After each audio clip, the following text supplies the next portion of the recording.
Sen, magandang araw mga kumbate. Balito. Gumagawa kami ng design na kalimitang ginagawa, tinatawag na drop ceiling with cove. Pwede ring tawaging yung full ceiling. Ayan.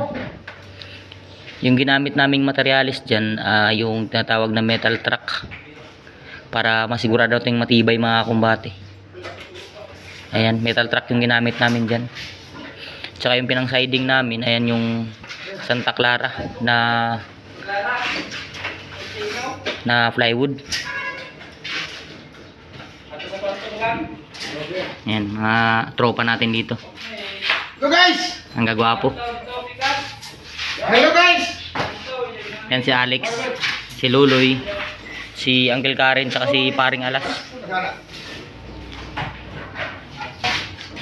Ayan.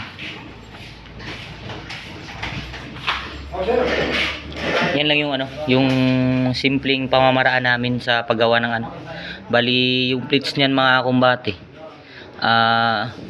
Inuuna namin yung plates, tsaka namin nilagyan ng hanger, tsaka diretso na. Ayan, diretso na yung pagtatap niyan mga kumbate. Bali ang gagawin na lang diyan, sasaraduhan na lang yan. Ang sukat ng bibig ng yan, cube na yan, nasa 6 cm yung sukat. Ayan, ganyan yung pamamaraan namin.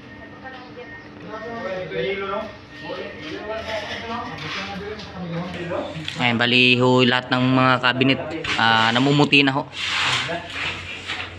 Napasadahan na ho yan ng cast, tsaka primer na ho.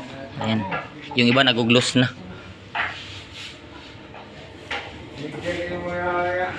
Ayan. Yun yung kalimitang pamamaraan sa pagsisiling.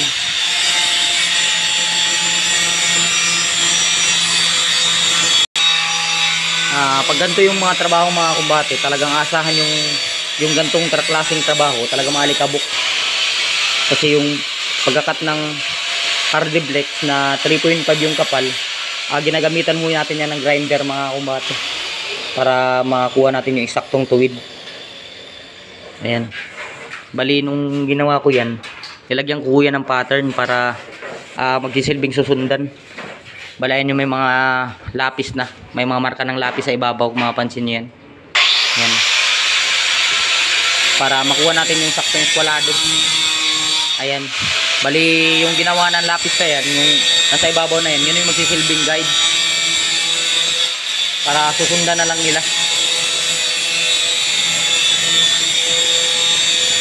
Ayan, pinakat na yung hardiplex na ikakabit.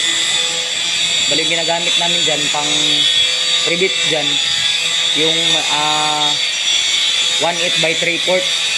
Yung ginagamit naman namin sa frame, 1/8 by 1/2 yung sukat mga kumbat.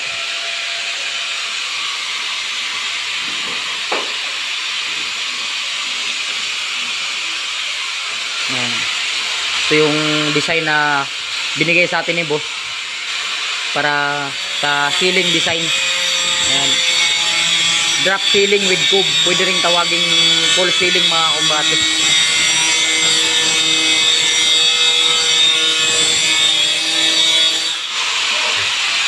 Ayan.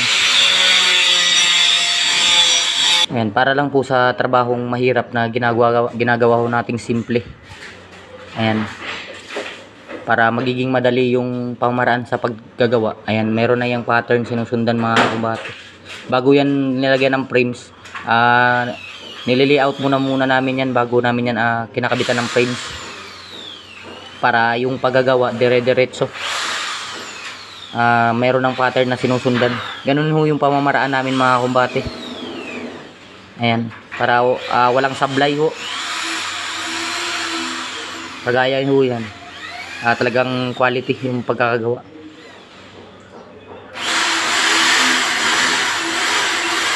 Saka yung ganito, bago namin yan isalpak sa itaas, bubutasan muna namin yung, kasi may mga wire diode ang ilalabas.